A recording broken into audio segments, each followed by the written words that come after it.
जय मसीह की आप सभी को। आप सब आनंदित हैं? सब आनंदित हैं? आप सब आनंदित हैं?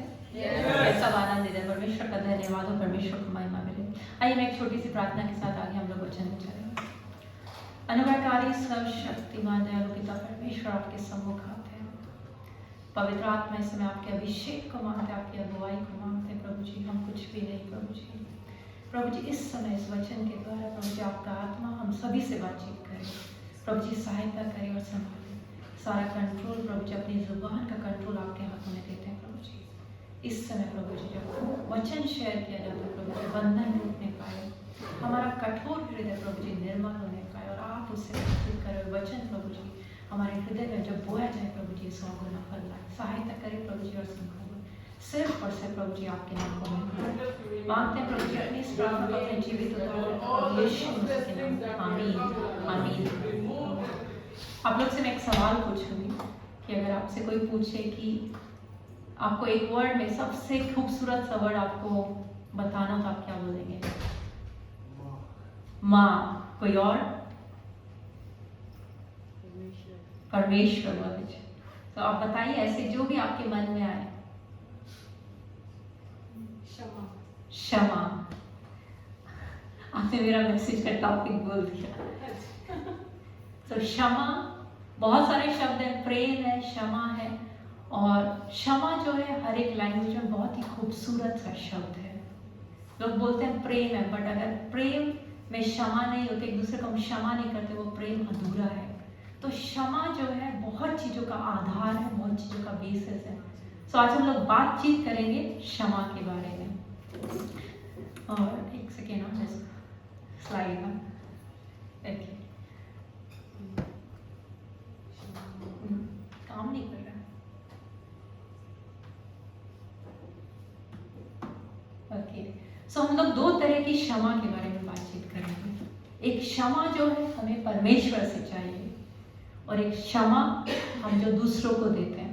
आप ऐसा मानते हैं दो तरह की क्षमा हमारे जीवन में होती है? एक क्षमा हमें से हमेशा परमेश्वर को चाहिए क्योंकि हमने पाप किया है। दूसरी क्षमा क्योंकि दूसरे लोग हमारे विरोध में अपराध करते हैं। अब काम करेगा। वो क्षमा, दूसरी क्षमा जो हमें लोगों से चाहिए। तो यहाँ पे स्लाइड्स में देख सकते हैं कि हमें दूसरों से क्षमा चाहिए और दूसरों को क्षमा भी करना है। पहले मैं बात करूंगी आपसे उस क्षमा के बारे में जो कि परमेश्वर से हमको चाहिए। उसका बहुत अच्छा एग्जाम्पल जो है हम लोग देख सकते हैं कि दाऊद ने भजन संहिता 32 में बताया। जब दाऊद बत्शेबा को लेकर पाप में गिर गया था, उस समय उसने क्या किया था? बहुत समय तक अपने अपराध को छिपाने की कोशिश करी। उसने कवर अप करने की कोशिश करी। उरिया को घर बुलाया कि वो अपने घर जाए, वो उसका जो पाप था उसको किसी तरह से वो छिपा सके, और फाइनली वो छिपा नहीं सका। उसने उरिया का एक तरह से उसको युद्ध भूमि में ऐसी जगह भेजा कि जहाँ वो मारा जाए, तो वो उसके लिए मर्डर गिना गया। पर वो काफी समय तक पाप को छिपाता रहा, जब तक कि नातान नबी उसके पास नहीं आया। उसने उसको बोला कि तुम वो जिसने पाप किया। और फाइनली वो जाके अपने पाप का अंगीकार करता है और परमेश्वर से क्षमा को ग्रहण करता है। तो उसने ये भजन जब लिखा है, इस भजन का शीर्षक दिया क्षमा प्राप्ति की आशीष। इसमें वो ऐसी है कि क्या ही धन्य है वह जिसका अपराध क्षमा किया गया और जिसका पाप ढांपा गया है। क्या ही धन्य है वह मनुष्य जिसके अधर्म का यहोवा लेखा ना ले और जिसकी आत्मा में कपट ना हो। बहुत लोग धन्य मतलब इंग्लिश में बोलते हैं ब्लेसेड। ब्लेसेड होने का लोगों का अलग अलग डेफिनेशन होता है। कईयों का होता है मटेरियल चीज, जब लोगों के पास होती है, बहुत पैसा होता है, घर होता है, अच्छी नौकरी होती है। पर यहाँ पे परमेश्वर का वचन बता रहा है कि धन्य है वह जिसका अपराध क्षमा किया गया।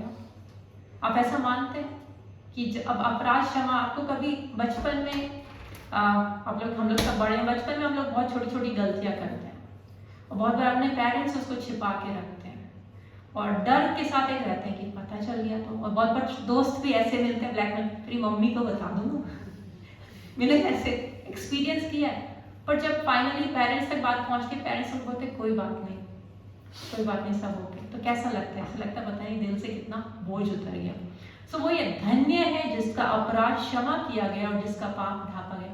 यहाँ पे 3 चीजें इसमें देख सकते हैं, मैंने थोड़ा हाईलाइट किया रेड कलर से। अपराध, पाप और अधर्म, 3 चीजों के बारे में। सो अलग अलग तरीके से हर तरह का पाप हो गया, हर तरह की गलतियां हो गई कि जिसका अपराध क्षमा किया गया और जिसका पाप ढांपा गया। क्या ही धन्य है वो मनुष्य जिसके अधर्म कहा हुआ लेखा न ले और उसकी आत्मा में कपट न हो। सो हमारी जो ना गिल्टी कॉन्शियस बोलते हैं, तो हमारी आत्मा अगर एकदम निर्दोष, क्या ही धन्य है वो मनुष्य। तो यहाँ पर दाऊद इस चीज को लिख रहा है, उसने इतना क्लोजली इसको एक्सपीरियंस किया है। और यही चीज हम लोग भी यही चाहते हैं, एक दिन हम सबको क्या देना है, लेखा देना है कि अगर हमारे अपराध का हुआ लेखा न ले, हमने सब किसी ने अपराध किया। ये क्षमा जो है किसको चाहिए? आपको क्या लगता है, सिर्फ दाऊद को चाहिए थी या किसको चाहिए? ये सबको चाहिए, क्योंकि बाइबल क्या बताती है कि ये हमें रोमियो की पुस्तक में बताते हैं कि सबने पाप किया है और परमेश्वर की महिमा से रहित है। कि सबने पाप किया, इसमें कोई एक्सेप्शन नहीं है। बच्चा पैदा भी होता है वो पाप के साथ पैदा होता है, सबके जीवन में पाप है और सब परमेश्वर की महिमा से रहित है। हम लोग आगे बढ़ेंगे कि यहाँ पे अब जो क्षमा जो है, हम लोग को देखना है कि क्षमा हमें किससे मिलती है, हमारे क्षमा का आधार क्या है। हम लोग गीत भी गाए थे ना, ब्रदर आज बादशाहों का बादशाह, उसमें एक लाइन थी, करता वो पाप क्षमा, मौका जो देता है देता वो है। सो पाप क्षमा कौन करता है? हाँ, परमेश्वर हमारे पाप। पर किस तरह से हमारे पाप क्षमा होते हैं? जब हम माफी मांगते हैं और प्रभु यीशु मसीह। तो यहाँ पे हम लोग को बहुत क्लियर कर देना है कि क्या बेसिस है हमारी फॉरगिवनेस का, क्या आधार है हमारे क्षमा का जब हम परमेश्वर से क्षमा को मांगते हैं। तो यहाँ पे लिखा है निश्चय उसने हमारे रोगों को सह लिया। तो निश्चय उसने, यहाँ पे उसने जो प्रभु यीशु मसीह के बारे में बातें, ये जो पैसेज है यशायाह की पुस्तक 53 से ये बात करता है, सफरिंग सर्वेंट उसको बोलते हैं कि जो क्रूस पे जितना भी प्रभु यीशु मसीह ने सहा उसके बारे में।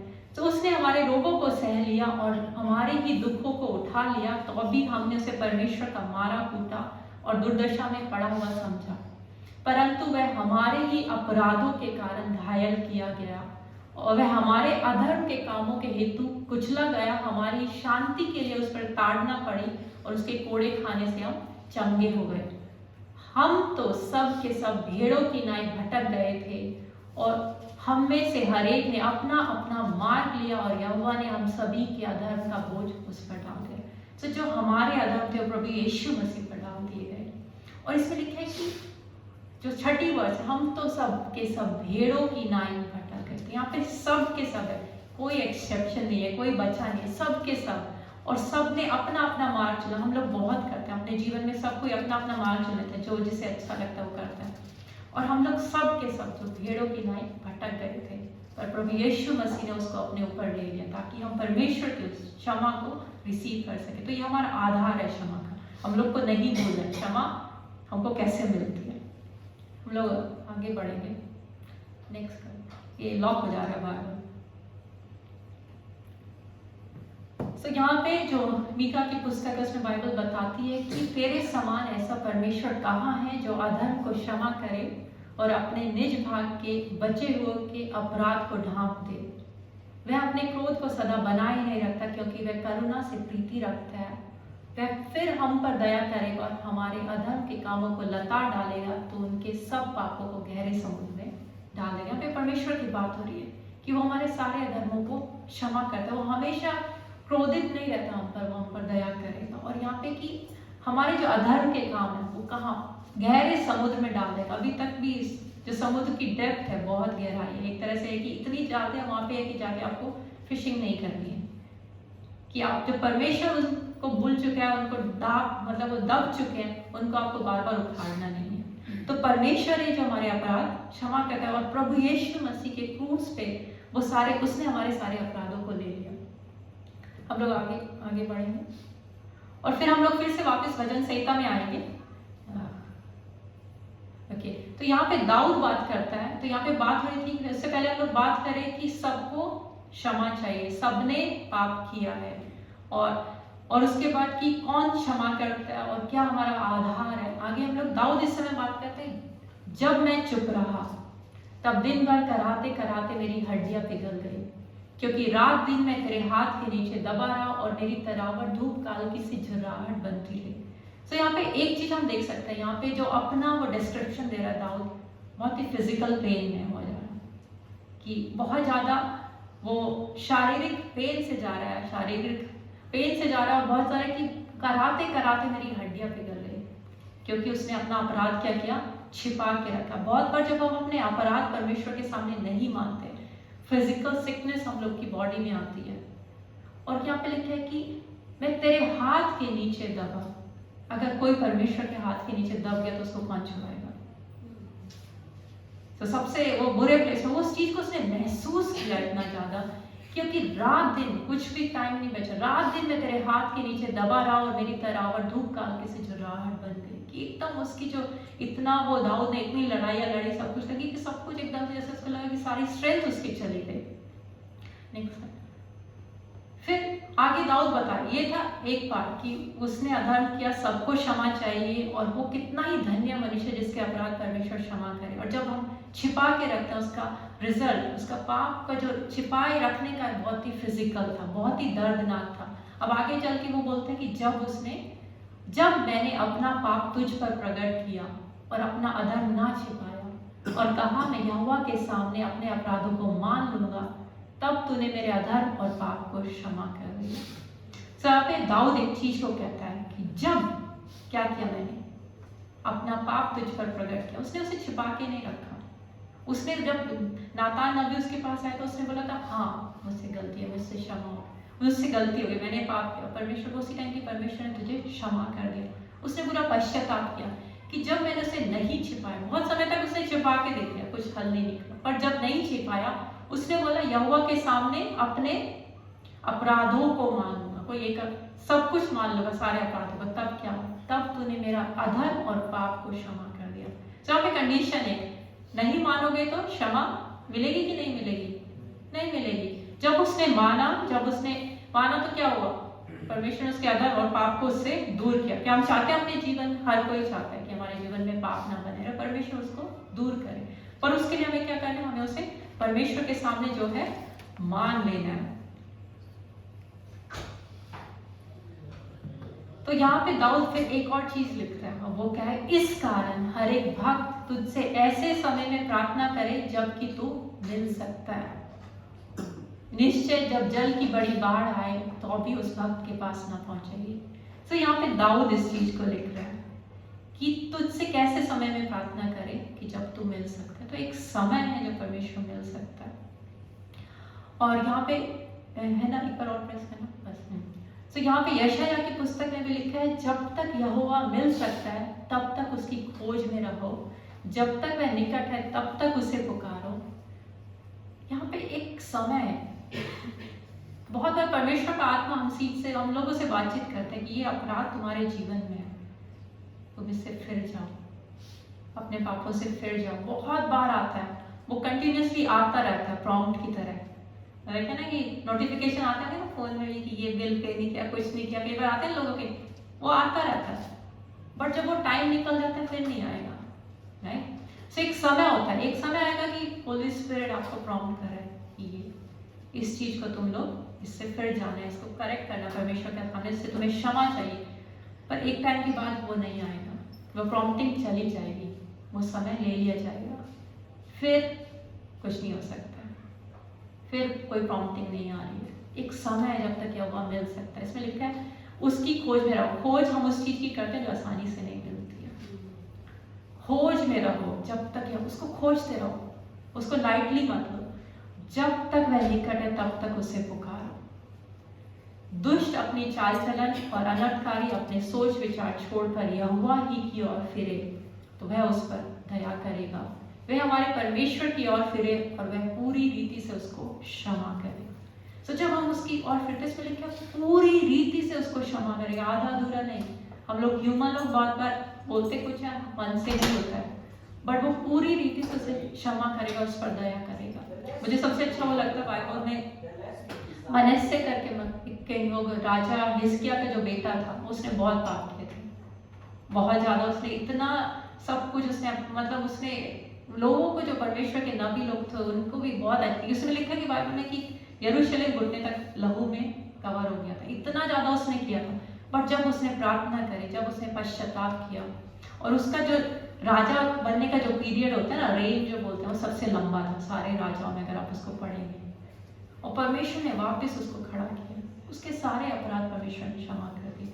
हम राजा नबूकदनेस्सर के बारे में देखते हैं, बेबीलोन का जो राजा था, वो पागल हो गया था, इतना उसमें घमंड आ गया था, पर जब उसने परमेश्वर की आंखें लगाई, परमेश्वर ने उसका अपराध क्षमा कर दिया, उसको फिर खड़ा किया और वो ज्यादा फेमस हो गया। सो यहाँ पे यह है कि परमेश्वर पूरी रीति से क्षमा करेगा। तब बोलते हैं कि निश्चय जब जल की बड़ी बाढ़ आए तो भी उस भक्त के पास न पहुंचे। तो यहाँ पे जल की बड़ी बाढ़, प्रॉब्लम्स होते हैं कि जीवन में हर किसी के प्रॉब्लम आती है। ऐसा नहीं है कि मसीह है तो मसीह के जीवन में प्रॉब्लम नहीं आएगी। आप में से कोई ऐसा है जिसके लाइफ में प्रॉब्लम्स नहीं आती है? आती है ना, सबके जीवन में आती है, छोटी बड़ी, बस रूप अलग हो जाता है। तो वो उसके जीवन जब बाढ़ें आएंगी, जब जल की बड़ी बाढ़ है तो भी उस भक्त के पास न पहुंचे, वो सेफ रहेगा उसका, क्योंकि उसने परमेश्वर पे भरोसा रखा, उसने वो क्लियर कर लिया कि हाँ क्षमा परमेश्वर से। जब उसने पाप किया उसने क्षमा मांगी, नेक्स्ट स्टेप। और वो आगे चल के इस चीज को हम लोग बोल सकते हैं, जब हम पूरी तरह से रिकंसाइल हो, हमने क्षमा मांगी, हमारे जीवन में पाप नहीं बना हुआ है, वो ब्लेसेडनेस हमारे जीवन में, तू मेरे छिपने का स्थान है, तू संकट में मेरी रक्षा करेगा, तू मुझे चारों ओर से छुटकारे के गीतों से घेर लेगा। इसके पीछे बहुत, सिर्फ अगर हम इस वर्स को बोले ना, क्लेम करें सिर्फ, तो ये इनकम्प्लीट है। इसके पीछे पूरा जितना वर्सेस हम पढ़े, अभी आगे नहीं जाए, इसके पीछे जितना वर्सेस पढ़े उसमें यही था, जब हम पूरा ये भजन चल रहा है कि पाप बना हुआ है, उसने पाप को छिपा के रखा तो जीवन में प्रॉब्लम्स और फिजिकल पेन से जा रहा है, बट जब उसने मान लिया, जब उसने मान लिया तब वो उसको क्लेम कर सकता है। अगर हमारे जीवन में पाप बना हुआ है, हम उससे नहीं फिरे, तो हम इसे क्लेम नहीं कर सकते, क्योंकि हमारे जीवन में अपराध बना हुआ है। तो आगे इसे पीछे ही जाना है। हाँ, तो दाऊद जो क्लेम करा, तू मेरे छिपने का स्थान है, तू संकट में मेरी रक्षा करेगा, तू मुझे चारों ओर से छुटकारे के गीतों से घेर लेगा। जब हम क्षमा मांगते हैं परमेश्वर से अपने अपराध, तब हम इस चीज को बोल सकते हैं। बहुत बार हमारे जीवन में बहुत चीज आती है, हमें वाकई में लगता है कहीं जाके छिप जाए, पर हमें कहाँ जाना है? परमेश्वर के पास जाना है। Next slide. और बाइबल हमें नीति वचन की पुस्तक में बताती है कि जो अपना अपराध छिपा रखता है उसका कार्य सफल होता है, परंतु जो उसको मान लेता और छोड़ भी देता है उस पर दया की जाए। तो यहाँ पे इस वर्ष में हमेशा दो चीजें कि एक पार्ट तो यह है कि जो छिपा रखता है उसका कार्य सफल नहीं। तो हमें से सब लोग चाहते हैं जो हम करें वो कार्य सफल हो, कोई ऐसा जो नहीं चाहता? नहीं, कोई नहीं होगा ना, सब चाहते हैं सफल हो। तो यहाँ पे क्या, मैं अपने अपराध छिपा के नहीं रखना, परमेश्वर से मान लेना उसमें लिखा, परंतु जो उनको मान लेता है। तो ये वर्ष जो है यहीं पर खत्म नहीं हुई, मान लेता है और छोड़ भी देता है, तो उससे फिर भी जाता है, जिसको बोलते हैं कि आपने सॉरी बोला, फिर जाके दोबारा मत करो, उससे फिर जाओ, उससे रिपेंट करो, पश्चाताप करो कि मुझे दोबारा नहीं करनी है, और उस पर दया की जाए। तो ये हमें अपने उसमें, तो यहाँ पे इफिसियों की पुस्तक में एक चीज को बताते हैं कि यहाँ पे जो क्रॉस है, मतलब कि आप क्रॉस, यहाँ पे क्रॉस को देख सकते हैं, इसमें दो बीम देखते हैं, एक वर्टिकल है, एक ऊपर से नीचे तक, एक हॉरिजॉन्टल ऐसे, एक जो लेटा हुआ बोलते, एक खड़ा हुआ है। तो जो खड़ा हुआ को आप समझे कि वो परमेश्वर, और आप नीचे है ना, आपको परमेश्वर से मिलाते हैं, जो ऐसे ये लोगों के लिए है ना कि सब एक है, सब यूनाइटेड है। तो जो इफिसियों की पुस्तक है वो इसके बारे में बातचीत करती है कि यहाँ पे बात हो रही है, वर्ड्स बाइबल पूरा नहीं पढ़ोगे, कि बात हो रही है कि यहाँ पे कि जो खतना रहित थे और खतना थे, डिवीजन परमेश्वर ने बनाया था। जो यहूदी लोग थे कि उनका खतना होगा और बाकी लोग जो थे खतना नहीं। पर जब मसीह यीशु आए तो उसमें क्या है कि उसमें खतना रहित भी कुछ नहीं है, खतना सब एक है। तो पहले उनके लिए कोई आशा नहीं थी जो खतना रहित थे, पर जो रेड कलर में उसे, अब तो मसीह यीशु में तुम जो पहले दूर थे, कौन जो दूर थे? खतना रहित, मसीह के लहू के द्वारा निकट हो गए, अब वो पास आ गए परमेश्वर के, है। पहले वो दूर थे, अब वो यूनाइट हो गए। नेक्स्ट वर्ड, क्योंकि वही हमारा मेल है। सो मेल कौन करता है? प्रभु यीशु मसीह, जिसने दोनों को एक कर लिया, मतलब खतना रहित और खतना वाले, ज्यूज और जेंटाइल दोनों को उसने एक कर दिया। जो दीवार थी बीच में वो ढा दिया उसने, और अलग करने वाली दीवार को जो बीच में थी ढा दिया। तो हम प्रभु यीशु मसीह में सब यूनाइटेड है, कोई डिवीजन नहीं है। और जो अपने शरीर से बैर अर्थात उस व्यवस्था जिसकी आज्ञा विधियों की रीति प्रति मिटा दिया, उसने उसको विधि उसको व्यवस्था को कि दोनों से अपने में एक नया मनुष्य उत्पन्न करके मेल करा दिया, एक नई क्रिएशन हम बन गए हैं और उसने दोनों को मेल करा दिया। और यहाँ पे जो है ना कि ये चीजें परमेश्वर से भी मेल कराने के बारे में बातचीत करती है, लोगों से भी मेल कराने के बारे में बातचीत करती है, और क्रूस पर बैर को नाश करके इसके द्वारा दोनों को एक देह बनाकर परमेश्वर से मिलाया। ज्यूज, जेंटाइल्स, खतना रहित सबको मिला के उसने किससे मिलाया? परमेश्वर से उसने यूनाइट कर दिया। तो ये जो यहाँ पे प्रभु यीशु, ये हमारा बेस है कि उसने सबको यूनाइट कर दिया, सबको एक कर दिया। और जो दूर भी थे उनके पास भी सुसमाचार पहुंचा, मेल मिलाप। और जो लास्ट में जो है उसी के द्वारा हम दोनों की एक आत्मा में पिता के पास पहुंचेंगे, हमें पवित्र आत्मा के द्वारा पिता के पास। सो हम लोग में कोई डिवीजन नहीं होना चाहिए, हम लोग में यूनिटी होनी चाहिए, हम लोग एकता। और ये क्रूस हमारा बेसिस है जो सब चीजों से हमें जोड़ता है, वो हमें रिकंसाइल करता है परमेश्वर से, जो हमारा मेल मिलाप कराता है, सबका मेल मिलाप कराता है। जब हमारे जीवन में पाप बन जाता है, पाप आता है, तो हमारा वो मेल मिलाप जो है दूर हो जाता है ना, परमेश्वर से हम लोग दूर हो जाते हैं। तो सबका बेसिस क्या है? प्रभु यीशु मसीह, वो क्रूस है जो हमें मेल मिलाप कराता है।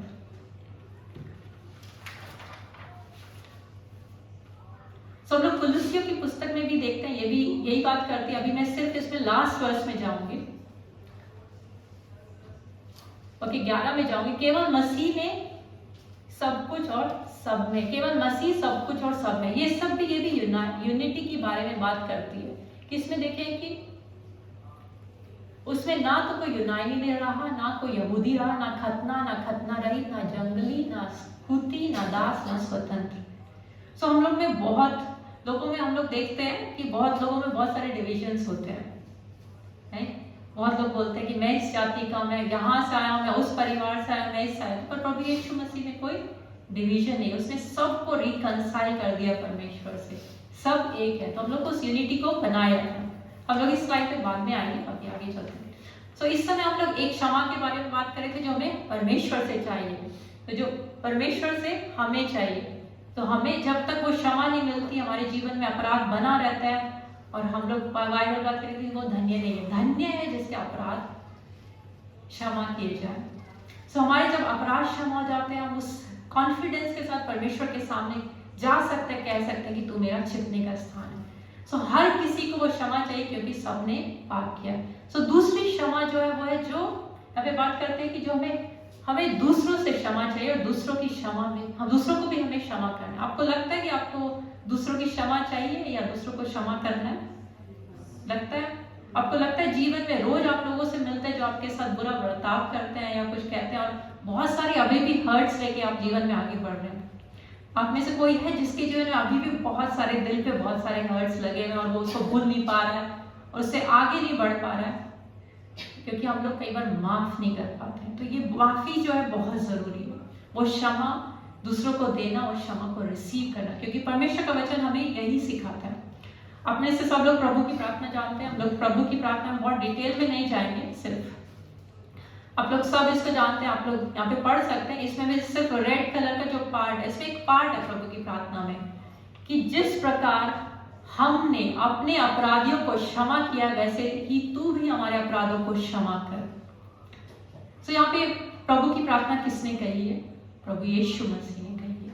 इसमें एक पार्ट है कि इसमें कंडीशन जैसा है, जिस प्रकार और जिस प्रकार हमने अपने अपराधियों को क्षमा किया, वैसे ही तू भी हमारे अपराध, जिस प्रकार और वैसे ही, जैसे हम क्षमा किया वैसे परमेश्वर तू भी क्षमा करना।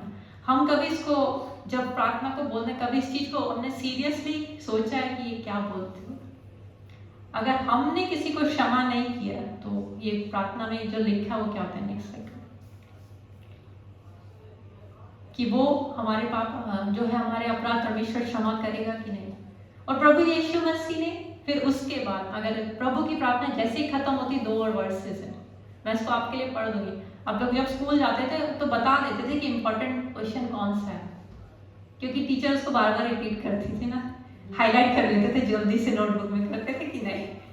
कि जिसको टीचर फोकस नहीं है, ये नहीं आएगा एग्जाम में, नंबर चाहिए ना, जो टीचर बार बार पढ़ाती रहे ना। बार बार फोकस डाले, ये बोले बहुत जरूरी है, उसको नोट डाउन कर देना। तो यहाँ पे प्रभु यीशु मसीह ने प्रभु की प्रार्थना बोली, उसके बाद एक पॉइंट पे बहुत एम्फसाइज किया जा रहा है कि इसलिए यदि तुम मनुष्य के अपराध क्षमा करोगे तो तुम्हारा स्वर्गीय पिता भी तुम्हें क्षमा करेगा, और यदि तुम मनुष्य के अपराध क्षमा ना करोगे तो तुम्हारा पिता भी तुम्हारे अपराध क्षमा ना करेगा। इससे क्लियरली और कोई नहीं लिख सकता। इफ एल्स सब कुछ लिख दिया। हमारा जो ह्यूमन ब्रेन होता है ना, बहुत लूपहोल्स ढूंढता है कि एक ही कंडीशन बोली है कि तुम अपराध क्षमा करोगे तो तुम्हारा भी करेगा, पर अगर सिर्फ एक ऊपर का पार्ट होता नीचे का नहीं होता तो लोग बोलते कि ऐसा तो लिखा ही नहीं है कि मैं क्षमा ना करूं तो मेरा नहीं होगा। तो कोई कंफ्यूजन नहीं है, डायरेक्टली लिखा हुआ है, एकदम स्ट्रेट फॉरवर्ड लिखा है। तुम क्षमा करो तो तुम्हें क्षमा मिलेगी, तुम क्षमा नहीं करो तो तुम्हें क्षमा। तो हम लोग को क्या करना है? किसने सिखाया? प्रभु यीशु मसीह ने सिखाया। नेक्स्ट है, और हम लोग ये वाली जो वर्ड्स है, मैं तुमसे कहता हूँ जो तुम कुछ प्रार्थना करके मांगो तो प्रतीति कर लो कि तुम्हें मिल गया और तुम्हारे लिए हो जाएगा। कितने लोग बोलते हैं ना, बस जस्ट बिलीव, फेथ रखो, विश्वास रखो, हो जाएगा, बोलते हैं सब कोई। इससे पहले जो था ये क्यों प्रभु यीशु मसीह ने, मतलब अंजीर का पेड़ था, उसमें फल, उसमें देखा कि उसमें कुछ नहीं था, तो उन्होंने उसको शाप दिया कि कोई तेरा फल कभी ना खाए। फिर चेले आके उसको देखते हैं कि वो कहते हैं कि प्रभु अभी तुमने जिसको शाप दिया था उसमें तो कोई फल ही नहीं है। तो फिर प्रभु यीशु मसीह पतरस उन लोग को बोलते हैं कि इसलिए मैं तुमसे कहता हूँ कि जो कुछ तुम प्रार्थना करके मांगो तो प्रतीति कर लो कि तुम्हें मिल गया, तुम्हारे लिए हो गया। पर ये वर्ड्स जो यहाँ पर खत्म नहीं होती है। नेक्स्ट है, इसके आगे ये और पार्ट है, इसमें लिखा है, और जब कभी तुम खड़े हुए प्रार्थना करते हो तो यदि तुम्हारे मन में किसी के और से कुछ विरोध हो तो क्षमा करो, इसलिए कि तुम्हारा स्वर्गीय पिता भी तुम्हारे अपराध क्षमा करे। और यदि तुम क्षमा ना करो तो तुम्हारा पिता भी जो स्वर्ग में तुम्हारे अपराध क्षमा ना करे। तो वो वर्स वहीं तक कंप्लीट नहीं है, वर्सेस नंबर तो बाद में डले हैं, चैप्टर्स बाद में डले हैं। एक ऐसे ही लिखा गया था, एक ऐसे की तरह अगर आप बोलोगे ना, कोई नंबर्स नहीं थे वहाँ पे, वर्ड्स नंबर। ये आगे कंटिन्यूएशन में ही चल रही है कि जब हम लोग सब प्रार्थना करते हैं खड़े हुए, बहुत बार लगता है हमारी प्रार्थना का जवाब नहीं मिल रहा है। चंगाई के लिए प्रार्थना करें, चंगाई नहीं आ रही है। जॉब के लिए प्रार्थना करें, जॉब नहीं मिल रहा है। हम लोग प्रार्थना करते रहते हैं बहुत चीजों के लिए, पर लगता है उत्तर नहीं मिल रहा है। सो हम सबके जीवन में बहुत बार लगता है अनआंसर्ड प्रेयर्स होती है कि उसका जवाब नहीं मिल रहा है। कई बार ये भी कारण हो सकता है। इसमें साफ साफ लिखा है, जब कभी तुम खड़े हुए प्रार्थना करते हो, यदि तुम्हारे मन में किसी के और से कुछ विरोध, मन में, हृदय में, हमेशा जो बाइबल हमेशा हृदय पे जाती है कि तुम्हारा हृदय, जब प्रार्थना करते तुम्हारे हृदय में क्या चल रहा है। परमेश्वर हृदय को देखता है, लोग तो आउटर अपीयरेंस को देखते हैं, परमेश्वर हृदय को देखता है। किसी यहाँ पे किसी की, यानी नहीं कि किसी एक पर्टिकुलर, सबके लिए इसमें किसी की और से कुछ विरोध हो तो क्षमा करो, साफ साफ लिखा है। इसमें भी दोनों कंडीशन डाल दिए, इसलिए कि तुम्हारा स्वर्गीय पिता भी तुम्हारे अपराध क्षमा करे, और यदि तुम क्षमा ना करो तो तुम्हारा पिता भी जो स्वर्ग में तुम्हारे अपराध क्षमा ना करे। एकदम ये फर्स्ट दोनों कंडीशन, कोई एक्सेप्शन नहीं है, किसी के लिए भी एक्सेप्शन नहीं है, सबके लिए। नेक्स्ट वर्ड, तो मैं आपके साथ एक दृष्टांत शेयर करूंगी, पैराबल, जो कि प्रभु यीशु मसीह ने क्षमा को समझाने के लिए बताया था। ये है निर्दयी सेवक का दृष्टांत, जो हमें मत्ती की पुस्तक उसका 18वां अध्याय में मिलता है। जो लोग हिंदी नहीं पढ़ पाते वो पंजाबी बाइबल खोल के वर्सेस देख सकते हैं, उससे हेल्प होती है। तब पतरस ने आकर कहा कि उस पास आकर उससे कहा, प्रभु यीशु मसीह के पास पतरस आता, कहते कि प्रभु, हे प्रभु, यदि मेरा भाई अपराध करता रहे तो मैं उसे कितनी बार क्षमा करूं, क्या 7 बार? तो ये ना वो पूछ रही है, तो वो नॉन स्टॉप क्षमा ही कर, कोई गलती पे गलती करना, कितनी बार उसे क्षमा करूं? तो प्रभु यीशु मसीह से क्या कहते हैं कि मैं तुझसे यह नहीं कहता 7 बार, क्योंकि 7 बार उसने क्यों बोला? बाइबल में 7 बार कंप्लीटनेस को दिखाता है कि 7 बार करो तो हो गया मेरा, मैंने 7 बार क्षमा कर, 8वीं बार करेगा तो मैं क्षमा ना करूं तो चलो। बाइबल क्या बताती है हमें? 7 बार, वरन 7 बार के 77 गुना तक। तो बेसिकली है कि आप कितने बार काउंट करोगे। एक बार अभिजीत अपना शेयर कर रहे थे कि मैंने काउंट करना शुरू किया था कि 7 के 77 बार तक मैं काउंट करूंगा। नहीं, वो बेसिकली वो कह रहे थे कि थोड़े टाइम के बाद काउंट करना भूल गए, बट वो क्षमा जो थी आदत में आ गया, तो उसके बाद लाइफ स्टाइल बन गया। पर ये था कि इसका मतलब है कि आप ये हैबिट ही बन जाएगा आपको, कि आप किसी को इतनी बार क्षमा करोगे आपका कैरेक्टर ही चेंज हो जाएगा। प्रभु यीशु मसीह बेसिकली ये बोल रहे हैं कि इसको आपको क्षमा ही करना है, कोई और वो नहीं है। नेक्स्ट, तो यहाँ पे एक दृष्टांत, एक पैराबल है। प्रभु यीशु मसीह हमेशा दृष्टांत यूज करते थे ताकि जो गहराई की बात है, जो स्पिरिचुअल गहराई की बात है, आत्मिक बात है, उनको डीपर उनको समझा सके। कि इससे स्वर्ग का राज्य उस राजा के समान है जिसने अपने दासों से लेखा लेना चाहा, और जब वह लेखा लेने लगा तो एक जन उसके सामने आया जो 10,000 तोड़े भरता था। तो यहाँ पे एक सीन है कि उसने अपना वो निकाला कि ओके तुमको इतना कुछ देना, एक तरह से वो कर्जा उसको चुकाना था। सो हमारे पाप का कर्जा भी हमारे ऊपर था। और यहाँ पे बोला 10,000 तोड़े। 10,000 तोड़े बहुत ज्यादा था। अगर आप मिलियंस ऑफ डॉलर्स में जाएंगे, उसको देखेंगे, एक तोड़ा इतना 35-40 किलो के बराबर एक बार जैसा आप समझ लो।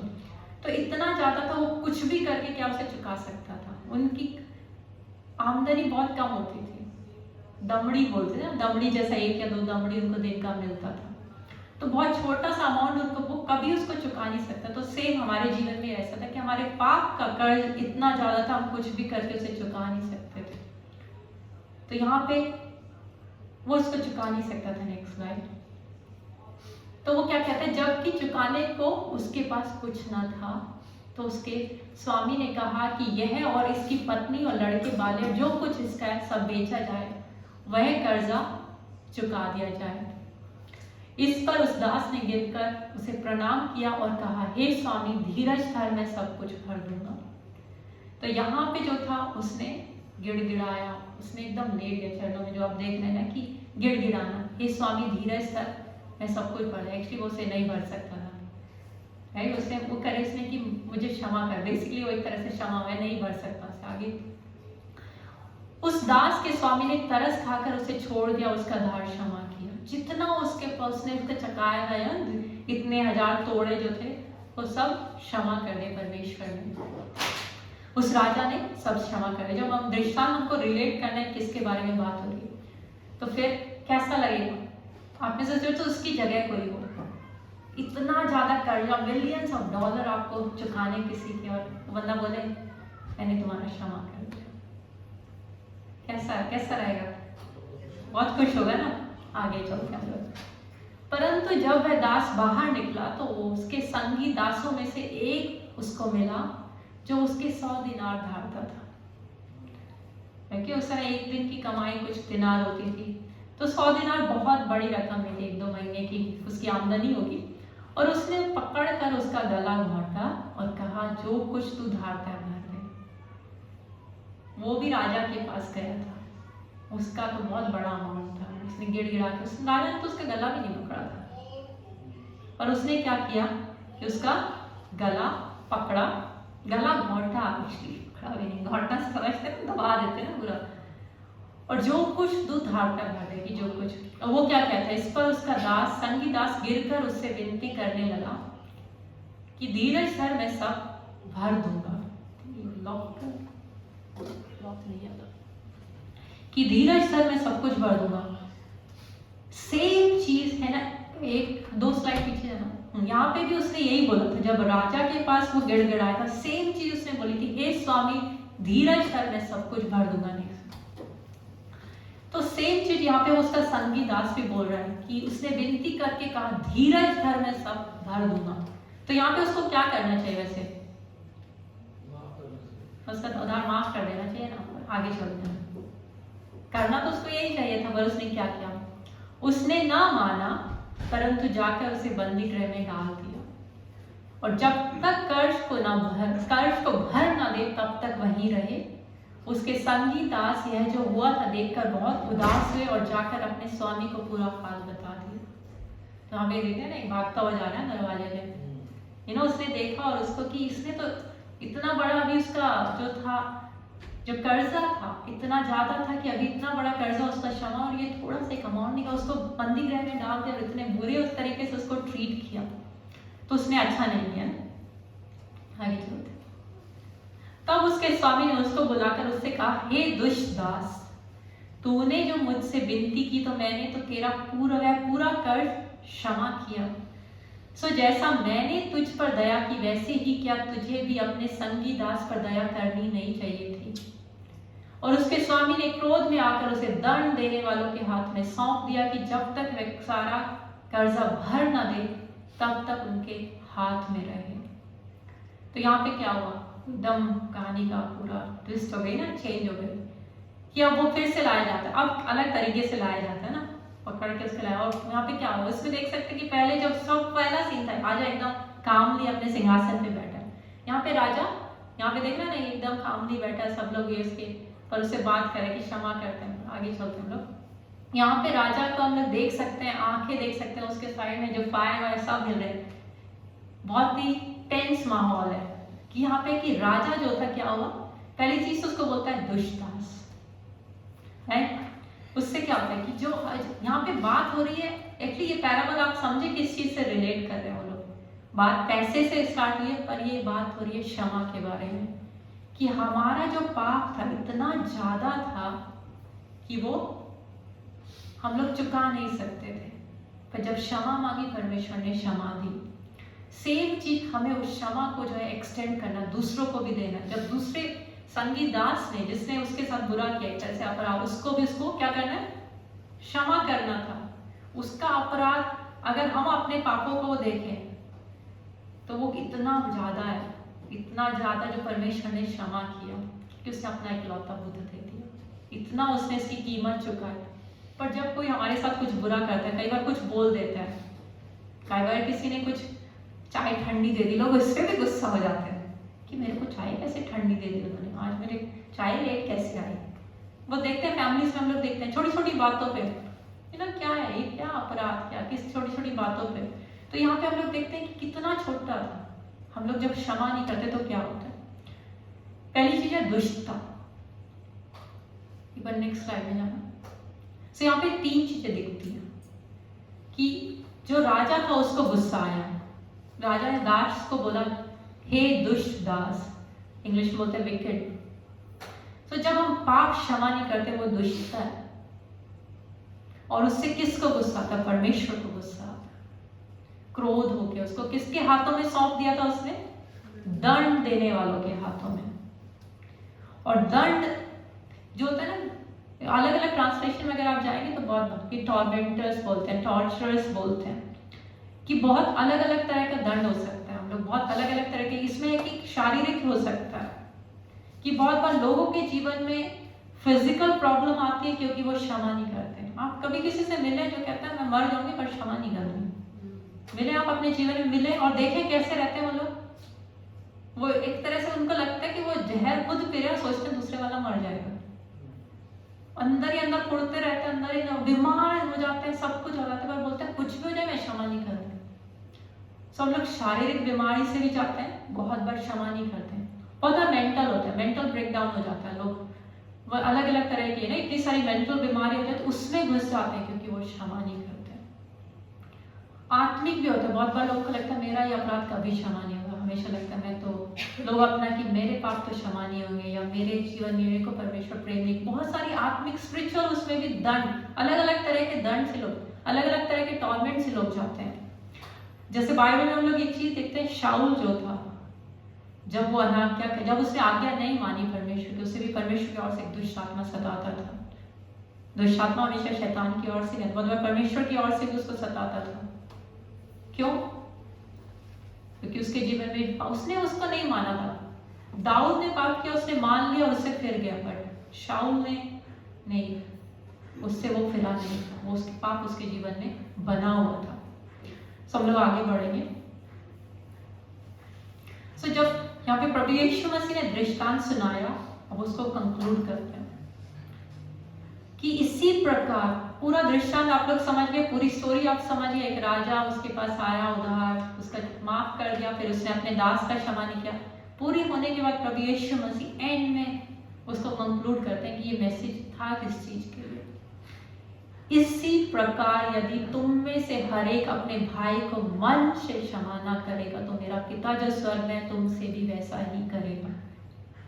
इसमें लिखा है मन से क्षमा, फिर बोलने से ही मन से क्षमा ना करेगा, हृदय का हमारा रहता है हमेशा। तो उसमें क्या है, जो पिता जो स्वर्ग में है तुमसे वैसा ही करेगा। वैसा ही क्या करेगा, क्या हुआ था उसके साथ, तो स्लाइड पीछे जाना है ना, उसके साथ क्या हुआ था, मैं इसको फिर से पढ़ रही हूं, ध्यान से आप इसको सुनिए। तब उसके स्वामी ने उसको बुलाकर उससे कहा, हे दुष्ट दास, तूने जो मुझसे विनती की तो मैंने तो तेरा पूरा कर क्षमा किया।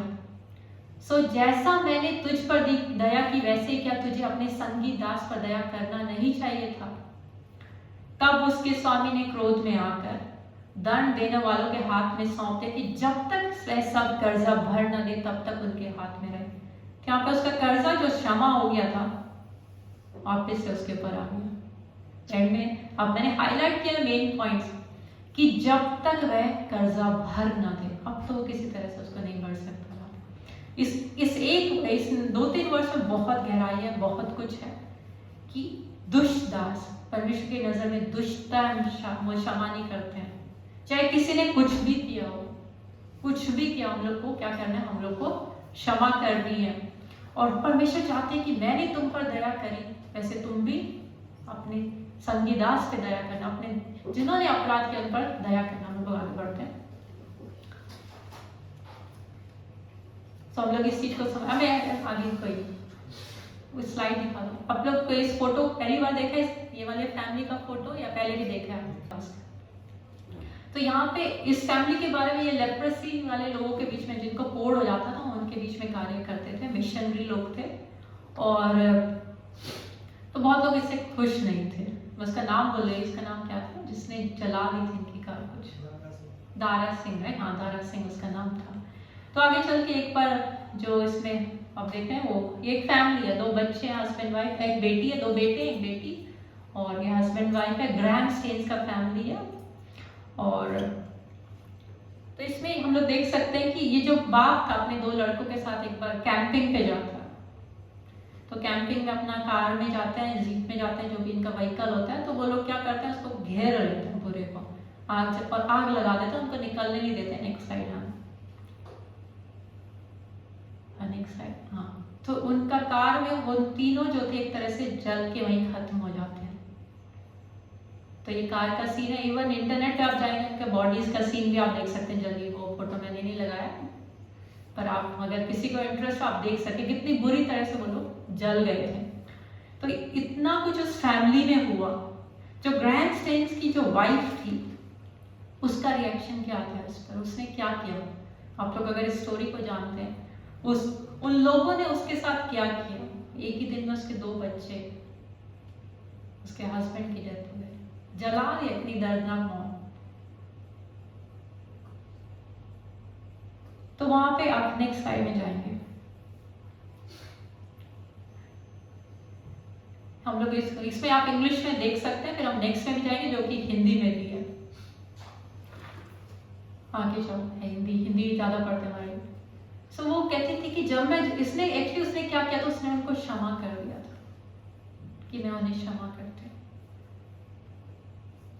मतलब मैं इसको सोचती तो मुझे लगता है कि उसने उसके लिए बहुत ही ब्रेव डिसीजन, उसका डिसीजन था ये कि उसने उनको क्षमा कर दिया। इतना कुछ उन्होंने उसके परिवार में किया, उसने उनको क्षमा कर दिया। तो वो कहती थी कि जब मैं बाहर जाती हूँ लोग मुझे पहचानते हैं, पूछते हैं कि आपने माफ क्यों किया, मैंने माफ क्यों किया।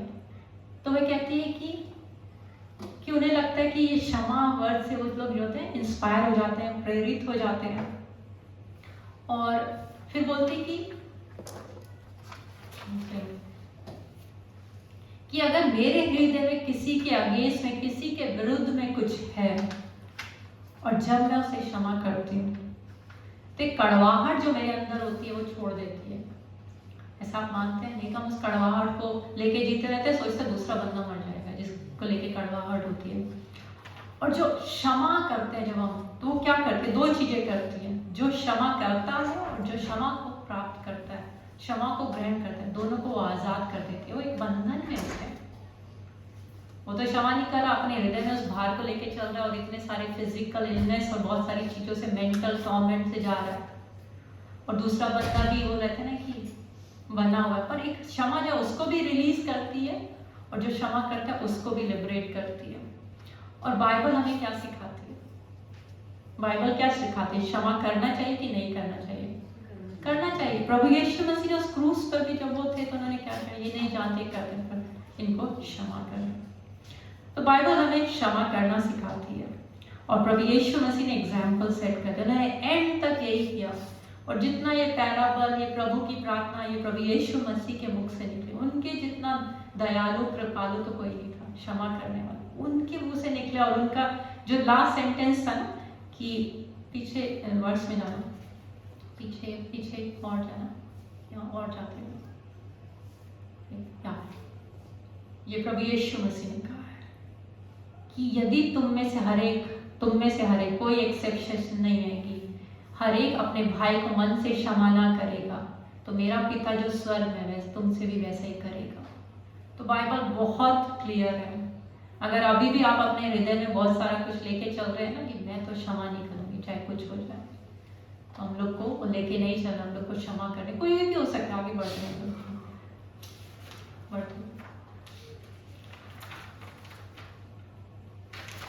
तो जब हम क्षमा नहीं करते हैं तो क्या होता है हमारे जीवन में? कड़वाहट आती है, फ्रस्ट्रेशन आता है और लड़ाई झगड़े होते हैं कि नहीं, शांति नहीं होती है, अशांति रहती है। और हम लोग तो देख सकते हैं, इतनी न्यूज़ हम सुनते हैं, लड़ाइयाँ चल रही देशों के बीच में, क्योंकि छोटी छोटी बात एक दूसरे को क्षमा नहीं कर पाते, अग्री नहीं होते हैं और टॉर्मेंट से जाते हैं, इतना ज़्यादा सफरिंग से जाते हैं हर तरह के। तो ये होता है जब हम क्षमा नहीं करते। तो मैं नहीं चाहती कि कोई इस चीज़ को चाहे कि वो अपने जीवन में इन सब चीज़ों को चाहता हूँ, नेक्स्ट साइड चले। पर जब हम क्षमा कर देते हैं तो क्या होता है? हमारा मेल मिलाप होता है। जब हमने परमेश्वर की अपने पापों की क्षमा प्राप्त की तो हम परमेश्वर से हमारा मेल मिलाप हुआ। सो हमारा मेल मिलाप होता है। हम जब दूसरों को क्षमा भी नहीं करते तो हम परमेश्वर से दूर हो जाते हैं, पर जब हम क्षमा करते हैं तो मेल मिलाप, एक शांति आती है, अद्भुत सी शांति आती है।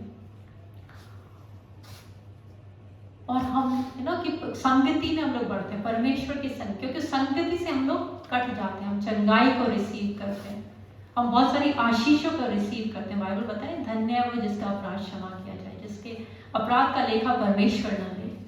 सो हम लोग उस आशीष को चाहते हैं या नहीं चाहते हैं? चाहते हैं ना। तो हमें परमेश्वर की क्षमा भी चाहिए और दूसरों को हमें क्षमा भी देनी है। और एक समय है जब तक परमेश्वर मिल सके, उसकी खोज में रहूं। मैं बहुत बार लोगों को बोलती हूँ, हम लोग टाइम जो है ना, लाइफ जो है ना, बहुत अनसर्टेन होता है, हमने कल नहीं देखा है।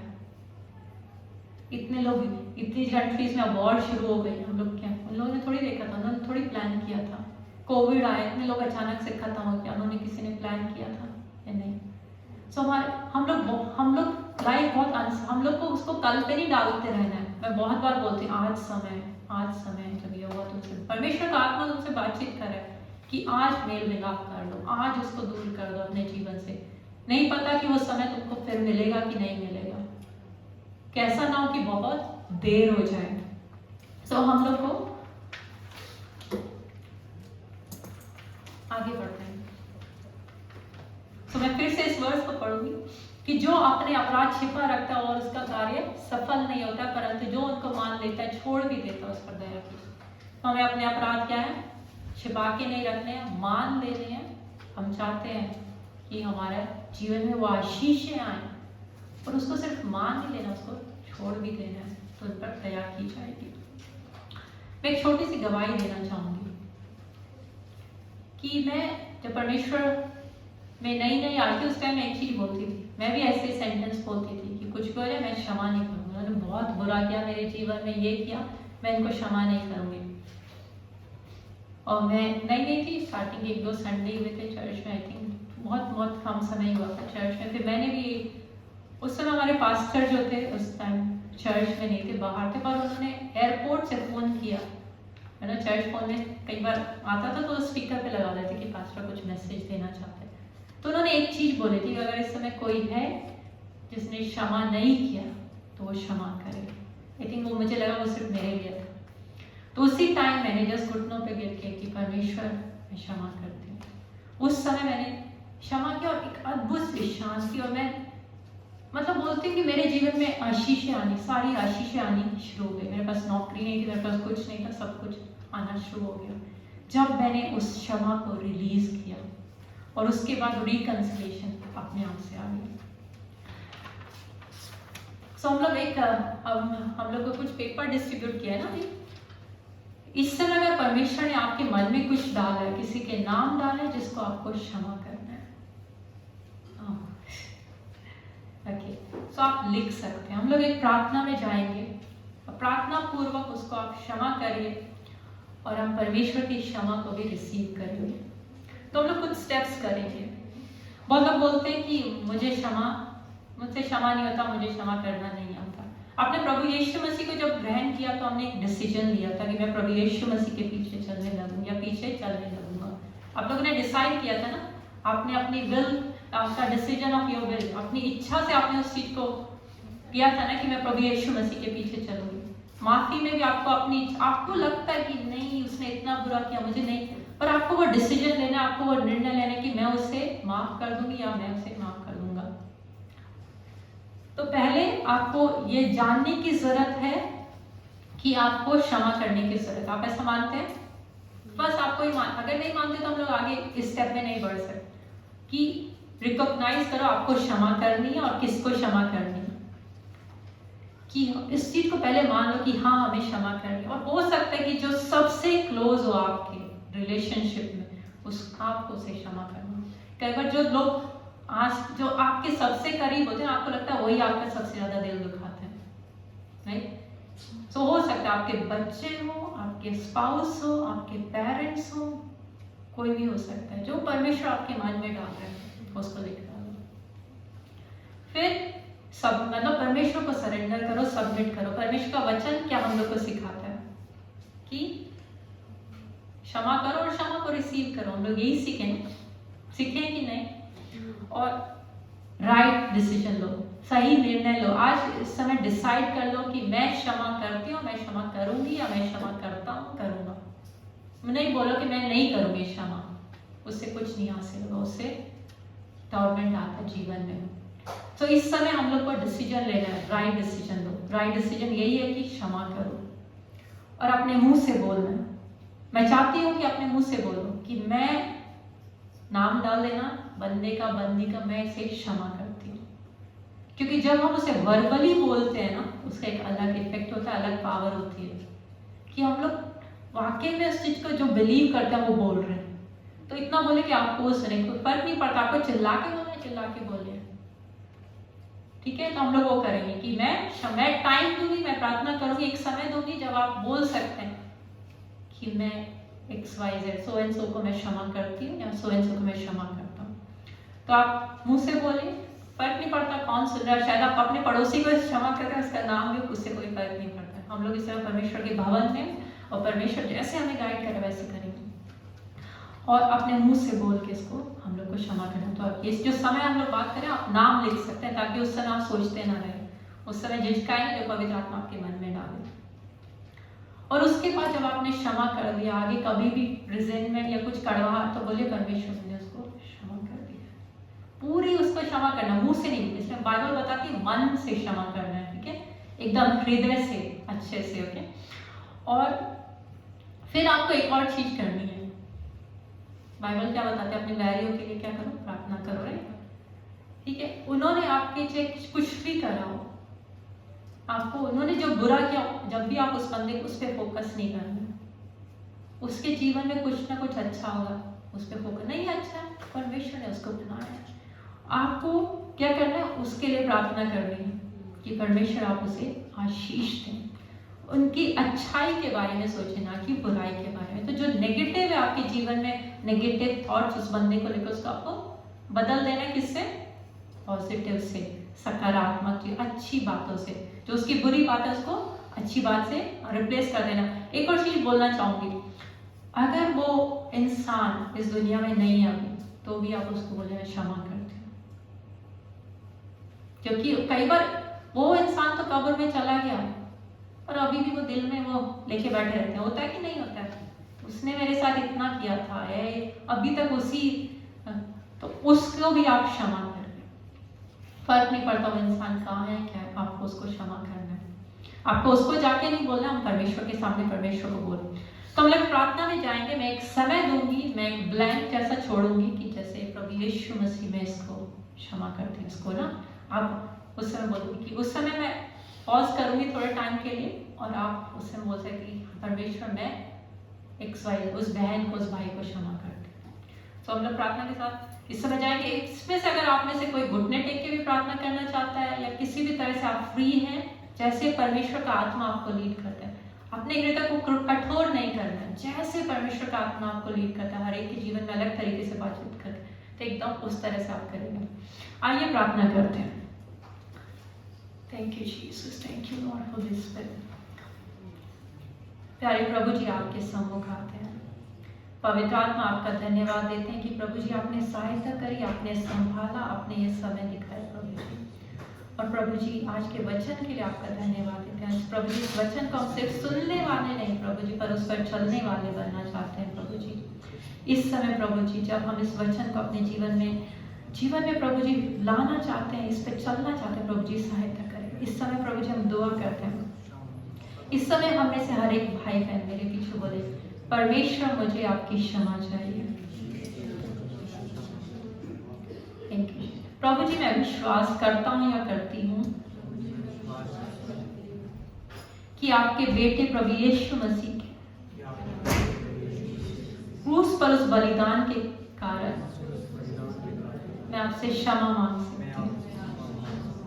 और प्रभु जी आप भी यही चाहते हैं, पर प्रभु जी मैं इस चीज को भी मानती हूँ कि अगर मुझे इस समय दूसरों को भी क्षमा करना है, इस समय प्रभु जी मैं ये निर्णय लेता हूँ और लेती हूँ कि मैं क्षमा करूंगी या करूंगा। इस समय वो समय रहेगा जब आप उन नाम को बोल सकते हैं, मैं क्षमा करता हूँ, और उस नामों का बोल सकते हैं, मैं क्षमा करती हूँ। इस समय थोड़ा समय रहेगा, परमेश्वर आपकी सहायता करेगी। हिचकिचाए नहीं, जिसका नाम परमेश्वर डालते हैं, जिस तरह से बोलते हैं, इस समय उस नाम को बोले। Hallelujah, thank you Jesus.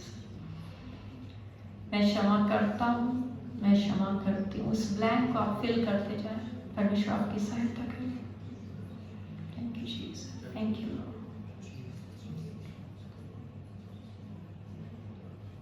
प्रभु जी सहायता करें। इस समय परमेश्वर का आत्मा आप सभी से बातचीत करें। Thank you Jesus. मैं क्षमा करता हूँ, मैं क्षमा करती हूँ। हो सकता है आपके पास बहुत लंबी लिस्ट है, बोलते जाएं इसको। हृदय से क्षमा करें, सिर्फ मुंह से नहीं, हृदय से। Thank you Jesus, thank you Lord, hallelujah, thank you Lord, thank you Jesus, thank you Lord, thank you Jesus, hallelujah. हम लोग आगे बढ़ेंगे। आप मेरे पीछे बोलेंगे, परमेश्वर इस समय मैंने अपने अपराधियों को क्षमा किया जैसा आप चाहते हैं। इस समय प्रभु जी मैं आपके अनुग्रह और दया को मांगती हूँ, और प्रभु जी मैं विश्वास करती हूँ कि जैसे मैंने क्षमा किया वैसे आप भी मेरे अपराधों को क्षमा करें। इस समय मैं एक साइलेंस का समय रखूंगी। इस समय का परमेश्वर आपके हृदय में कुछ डाल रहे कि आप इस अपराध से आप फिर जाएं, इस अपराध से क्षमा मांगे, तो इस समय वो समय रखें। उस समय बस परमेश्वर के सामने अपने हृदय को खोल दें कि परमेश्वर मेरे जीवन में यह अपराध बना है, इससे मुझे क्षमा करें और मैं इससे फिर जाता हूँ। इस समय वो समय रखें। किसी भी तरह से आप प्रार्थना कर सकते हैं, घुटने टिका कर या कैसे, जैसे परमेश्वर आपको लीड करे।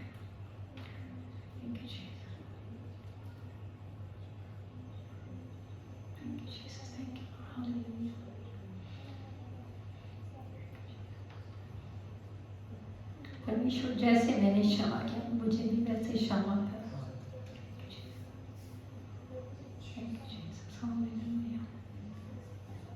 Thank you Jesus. परमेश्वर आपका धन्यवाद देते हैं समय, और प्रभु यीशु मसीह के नाम में मांगते हैं, आमीन, आमीन। आइए इस समय हम लोग जो आपके पास शीट है हम लोग एक एक्ट ऑफ फेथ करेंगे। हम लोग जो परमेश्वर में है, हम लोग परमेश्वर के वचन में केवल नहीं बढ़ना चाहते, हम लोग चाहते हैं उसको जीवन से अपने करके। हम लोग सब चाहते हैं केवल परमेश्वर के वचन को जाने, उतना ही तक नहीं, हम लोग उसे चाहते हैं अपने जीवन में करें। हम लोग आज सीखे कैसे परमेश्वर के वचन में कि माफ ना करने से कैसे शारीरिक, आत्मिक, मानसिक प्रॉब्लम्स हमारे जीवन में आ सकते हैं। इस समय मैंने आप सबों को पेपर दिया है। इस समय हम लोग 2 मिनट और लेंगे। आप लोगों के पास, जिसके पास पेन है, हम लोग एक एक्ट करेंगे। हम लोग ये पेपर आप लोग मुझे नहीं देंगे, हम लोग उसको कचड़े में फेंक देंगे। लेकिन इस समय आप लोग अपने मन में, अगर कोई एक है बंदा जिसको आपने क्षमा नहीं किया है, तो आज अगर आपके मन में आ रहा है, वो एक्ट करना है। हम लोग प्रार्थना नहीं कर सकते कि परमेश्वर मुझे सहायता करें क्षमा करें। हम लोगों को वो करना है, हम लोगों को खुद से वो करना है। खाना हमारे मुंह में नहीं जाएगा, हम लोग क्षमा अपने हाथ से, अपने मन से हम लोगों को करना है। तो इस समय अगर आपके मन में कोई है जिसको आप क्षमा करना चाहते हैं, बहुत ही मुश्किल है, तो आप विश्वास के साथ उस भाई, उस बहन का नाम उस पेपर में लिखें, उसको फोल्ड कर दें, और फिर हम लोग प्रार्थना के साथ उसको सील कर देंगे और हम लोग परमेश्वर से क्षमा मांगेंगे और हम लोग अपने मुंह से उस भाई, उस बहन को क्षमा करेंगे। तो अगर आप लोगों ने लिख दिया है, अच्छी बात है। अगर आप लोगों ने पेन नहीं मिला है, आप लोग दाएं बाएं से मांग लें। अभी मेरे पास 3-4 पेन थे, किसी को पेन चाहिए तो आप लोग ले सकते हैं, लिख सकते हैं और उस पेपर को फिर फोल्ड करके रख लें। आप में से किसी को पेन चाहिए तो हाथ उठाइएगा, आपके दाएं बाएं भाई बहन आपको दे देंगे, आप लोग लिख लें। Hallelujah, thank you Jesus, thank you Jesus, thank you Jesus, hallelujah, hallelujah.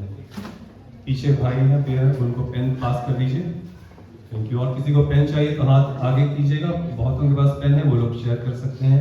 Hallelujah, thank you Jesus, thank you Jesus. बहुत सारे लोग शारीरिक पीड़ाओं में रहते हैं, बीमारियां रहती हैं, ऐसी बीमारी जो इलाज हो रहा है मगर इलाज सफल नहीं होता है, इलाज नहीं मिल पाता है। हो सकता है क्षमा न करने की वजह से आज वो आपके जीवन में है। Thank you Jesus. बहुत सारी रुकते हुए प्रार्थना है, क्षमा न करना भी एक कारण होता है। आज हम वो एक्ट करेंगे, हम वो एक कदम उठाएंगे और उसके द्वारा हम परमेश्वर को बोलेंगे, परमेश्वर मैंने क्षमा किया, और अपने दिल से क्षमा करेंगे और उस चीज को भूल जाएंगे। Hallelujah, thank you Jesus, thank you Jesus, thank you Jesus. बस उसका नाम लिख सकते हैं आपकी, और पूरा स्टोरी लिखने की जरूरत नहीं, बस नाम लिख दीजिए, भाई ये, भाई वो, बहन ये, बहन वो, और फिर उसे फोल्ड कर लीजिए। Thank you Jesus, thank you Jesus, hallelujah, hallelujah, thank you Jesus. आप लोग सब, आप लोग में से और कोई लिखना चाहता है या हो गया सबका? Thank you Jesus, thank you Jesus, hallelujah, hallelujah, thank you Jesus, thank you Jesus. Gracie वहाँ पर एक वो डस्टबिन होगा, यहाँ पर रख देंगे हम लोग। Thank you Jesus, hallelujah, thank you Jesus, hallelujah, hallelujah. आप में से कितने लोग आज क्षमा करना चाहते हैं? हाथ उठाएं। Thank you Jesus, hallelujah. हम लोग सब के अंदर, हम लोग सब इंसान हैं। लोग हमें, हो सकता है हम लोगों को किसी ने बुरा बोला, हमारे साथ बुरा किया, हो सकता है हमने किया, बहुत लोग हो सकते हैं, मगर आज हम यहाँ से भर के जाना चाहते हैं। हम आज उसको लेकर नहीं जाना चाहते हैं। आज मैं आप लोगों से इनवाइट करूंगा, परमेश्वर ने आपसे बात करनी, आज क्षमा करके जाएं। परमेश्वर की आशीष को रोकने ना दें। Hallelujah, thank you Jesus, thank you Jesus, hallelujah, thank you Jesus. इस समय मैं एक गीत में आगे बढ़ूंगा, आप लोग यहाँ पर आकर अपने नाम को यहाँ पर रखना और हम लोग प्रार्थना करेंगे। Thank you Jesus. सारी सृष्टि के स्वामी तुम ही हो, सारी सृष्टि के रक्षक तुम ही हो, करते हैं तुझको सादर प्रणाम, गाते हैं तेरे ही गुणगान।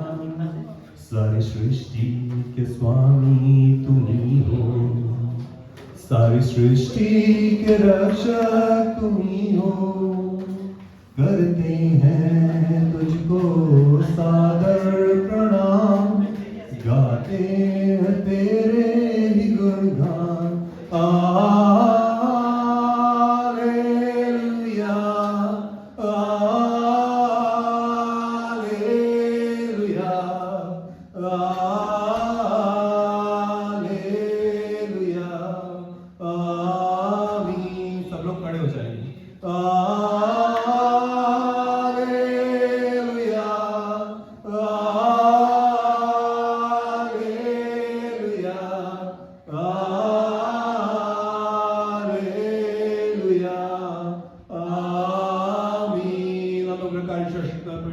पिता आपका धन्यवाद देते हैं कि तूने हमसे इतना प्रेम किया, तूने हमारे पापों का लेखा नहीं लिया और आपने हमारे पापों को क्षमा किया है। प्रभु आज के दिन खुदावन हम अपना वो एक्ट करना चाहते हैं, हम अपना वो कदम उठाना चाहते हैं, हम उस भाई को, उस बहन को जिसने हमारे विरोध में काम किया है खुदा, हम उसे क्षमा करना चाहते हैं। जैसे आपने हमारे अपराधों को क्षमा किया है खुदा, वैसे ही हम भी अपने अपराधियों को क्षमा करते हैं। प्रभु इस समय एक एक नाम जो हम लोगों ने यहाँ पर लिखा है हम उसको क्षमा करते हैं खुदा।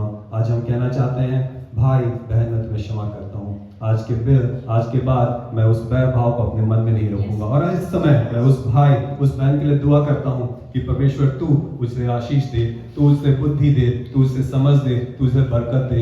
हे प्रभु मैं तुझसे प्रेम करता हूँ, मैं उस भाई से उस बहन से प्रेम करता हूँ, मैं उसे यीशु मसीह के नाम से क्षमा करता हूँ। आज के दिन मैं यहाँ से खाली होकर जाना चाहता हूँ क्योंकि खुदा तूने मुझसे प्रेम किया, मेरे अपराधों को क्षमा किया और आज मैं भी उस भाई उस बहन को क्षमा करता हूँ।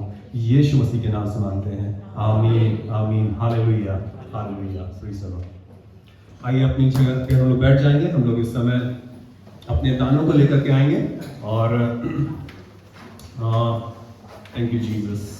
अब मैं दुआ करूँगा, इस समय मैं प्रार्थना करूँगा और हम लोग अपने दानों को लेकर के आएंगे और यहाँ पर डाल देंगे और अपनी अपनी जगह में वापस चले जाएंगे। Hallelujah, thank you Jesus, hallelujah. मैं प्रार्थना करूंगा, आप लोग अपने दानों को ला सकते हैं। थैंक यू जीसस, धन्यवाद यीशु। पिता परमेश्वर आपका धन्यवाद देते हैं, आपने ये दिन दिखाया, आपने आज हमसे अपने वचन के द्वारा बातचीत करी है खुदा।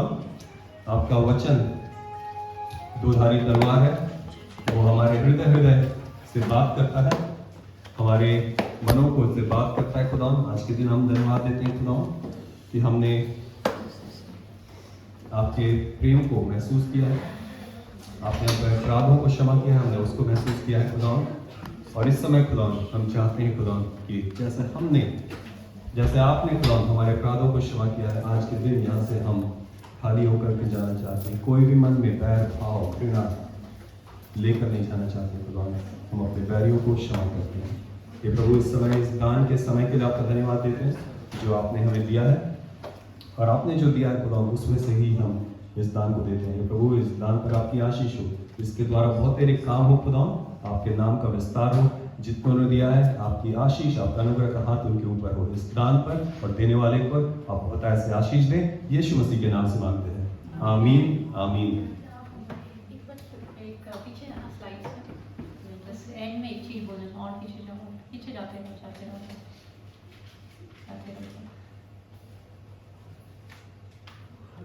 और पीछे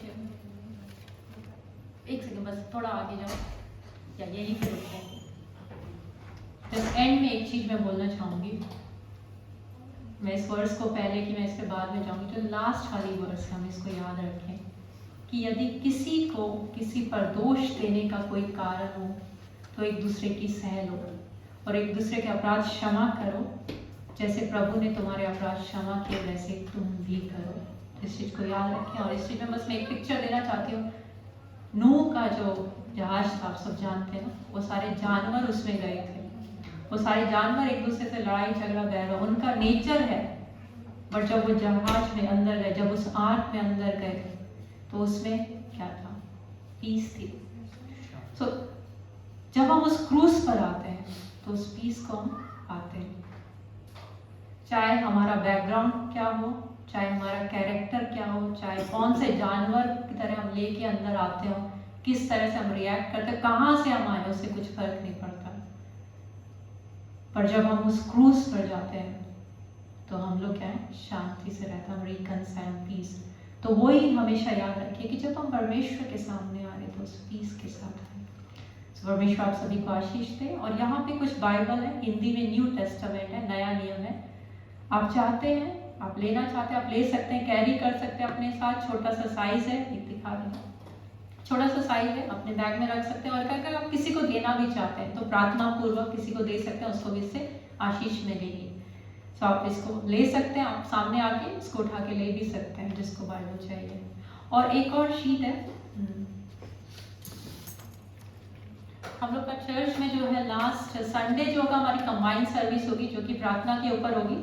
और उससे पहले सैटरडे से हमारी प्रार्थना कॉल होगी कि हर घंटे 1 घंटे का स्लॉट बना हुआ है कि 1 घंटा वो बंदा चुन सकता है कि वो किस जैसे कितने बजे प्रार्थना करना चाहते हैं, अपने समय में अपनी जगह में प्रार्थना कर सकते हैं। इसमें पूरे 24 घंटे, कुछ लोग सुबह 1 बजे, 2 बजे, 3 बजे सारे स्लॉट्स हैं, तो आप ले सकते हैं, हमें बता सकते हैं और इसको हम फिल करके पास्टर को दे देंगे। तो हम लोग सब साथ में उस समय मतलब सब लोग एक चेन जैसा बना है कि नॉन स्टॉप पूरा दिन प्रार्थना हो रही है और अगले दिन हम मिल के चारों सर्विस कंबाइन होकर साथ में हम प्रार्थना करें।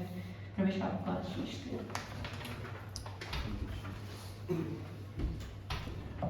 ठीक है, तो डिनर टाइम पे हम लोग इसको डिस्ट्रीब्यूट कर देंगे। आप लोग आपस में बात करते हुए अपने अपने नामों को यहाँ लिख सकते हैं जो भी टाइम। तो समरी में ये सैटरडे को हम लोग प्रेयर करेंगे 24 घंटे।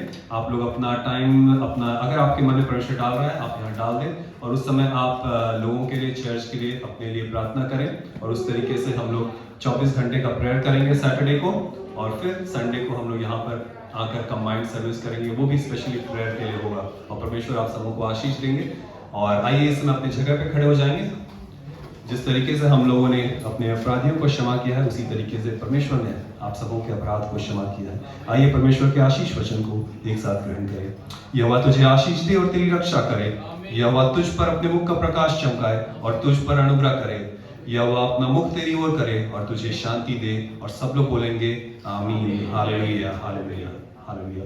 इसी के साथ हमारे चर्च सर्विस का ये एंड है। हम लोग सब डिनर में मिलते हैं, एक दूसरे के साथ अच्छी संगति करें। और अगर आप लोग किसी नए के साथ बैठ सकते हैं तो किसी नए के साथ बैठें और उस भाई को, उस बहन को जाने, एक दूसरे के से बातें करें। किसी चीज़ के लिए हम दुआ कर सकते हैं और आप लोग उनको प्रार्थना में भी याद कर सकते हैं। ठीक है, तो इसी के साथ हम लोग अपने सर्विस को एंड करते हैं। आप में से किसी को प्रार्थना की जरूरत है तो आप लोग आगे आ सकते हैं, हम लोग प्रार्थना करेंगे। और इस समय हम लोग स्पेशली एक बार हैना के लिए भी प्रार्थना करेंगे।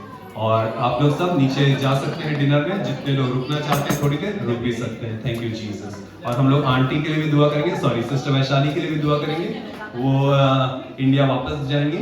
Thank you Jesus. I think pastor से पूछ रहा हूँ, पास्टर हम लोग एक फोटो लेंगे, जो लोग बाइबल ले रहे हैं क्योंकि जिसने दी है वो चाहता है कि एक फोटो उसको आप लोग सामने हम लोग ये रूम छोड़ देंगे अब तेलुगु मिनिस्ट्री के लिए, मगर हम लोग प्रार्थना करेंगे नीचे भी या कहीं भी। नहीं तो हम लोग नीचे फोटो ले लेंगे, नीचे ले ले एक काम